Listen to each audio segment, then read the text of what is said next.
tool. As I said several times this commencement season, this past election cycle churned up some of the ugliest realities that still remain in our country. Civilized discourse and real debate gave way to the coarsest rhetoric, stroking our darkest emotions. I thought we had passed the days where it was acceptable for political leaders at local and national levels to bestow legitimacy on hate speech and fringe ideologies. But the world is changing so rapidly. There are a lot of folks out there who are both afraid and susceptible to this kind of negative appeal. We saw the forces of populism, not only here, but around the world, call to close our nation's gates against the challenges of a rapidly changing world. The immigrant, the minority, the transgender, anyone not like me became a scapegoat. Just build a wall, keep Muslims from coming to the United States. They're the reason I can't compete. That's why I don't have a job. That's why I worry about my safety. And I imagine, like me, many of you seeing this unfold was incredibly disorienting and disheartening. Your reaction, you graduates in particular, is understandable. But I assure you that this is a temporary state of affairs. The American people will not sustain this attitude for long. I promise you.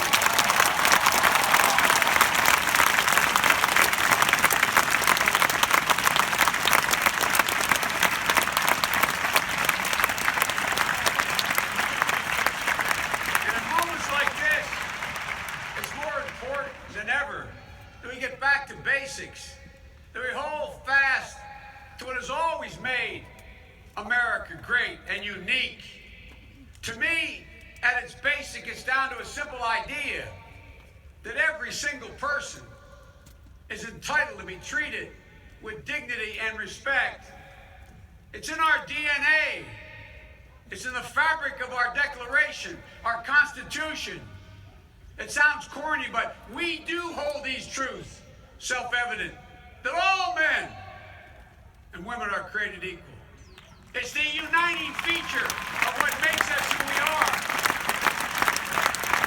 You cannot define an American based on ethnicity, religion, race. America is an idea. That's the uniqueness of who we are.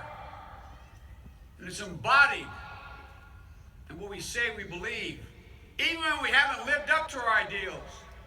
Dignity has been part of our national ethic, because we know that if people are treated with respect, if we equip them with care, the capability to care for their families, to maintain their dignity, it's harder for the politics of fear to find a home. For when a person is stripped of their dignity, they lose hope. My dad, who moved from Scranton because the job he had in the mid-50s wasn't enough to take care of the family, and set up in Delaware and was able to take care of us again. Every time he'd hear someone lost their job, my dad would look at me and say, "Joey," and I mean this sincerely, my word is abiding, "Joey, a job's about a lot more than a paycheck. It's about your dignity. It's about respect. It's about your place in the community. It's about being able to look your child in the eye and say, 'Honey, it's going to be okay.' It's that basic.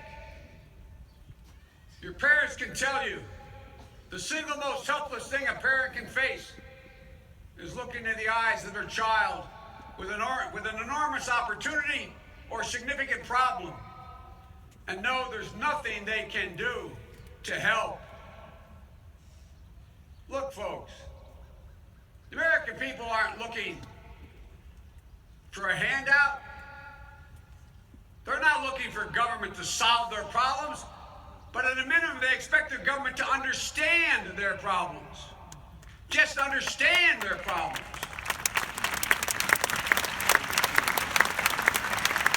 And it helps when this generation that's emerging reaches out, because all this is personal, and tries to understand the people you're dealing with, understand their problems. It's an awful lot harder to dislike someone when you know their dad is dying of prostate cancer, or they have a brother with a drug problem, or they just lost their mom. You may fundamentally disagree with them, but it's hard to dislike them. It's hard to question motive. And that's all we do today is question motive. And when you do that, you can never get to a resolution. If I say your motive is that you are in pocket of this, or you are unethical about that, it's awful hard to reach a consensus. And you can't govern this country without consensus. It's the way we talk to one another, the way we act toward one another, that really matters.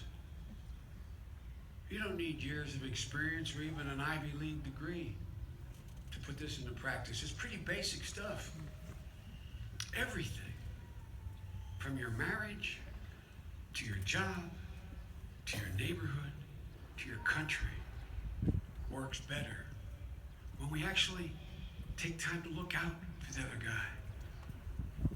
Just treat them with a little bit of dignity and decency in our neighborhoods, as well as our national institutions. Everything works better when we honor that uniquely American, uniquely egalitarian ideal.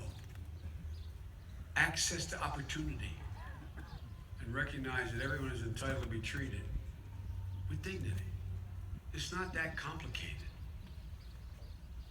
I believe from that uniquely American perspective sprung this outstanding university. Quote, I would found an institution where any person could find instruction in any study. Cornell wasn't just talking about white men. He wasn't just talking about those born in the United States, not just the wealthy. He was talking about any person with the desire, the drive, and the capacity to excel. And Ezra Cornell meant what he said.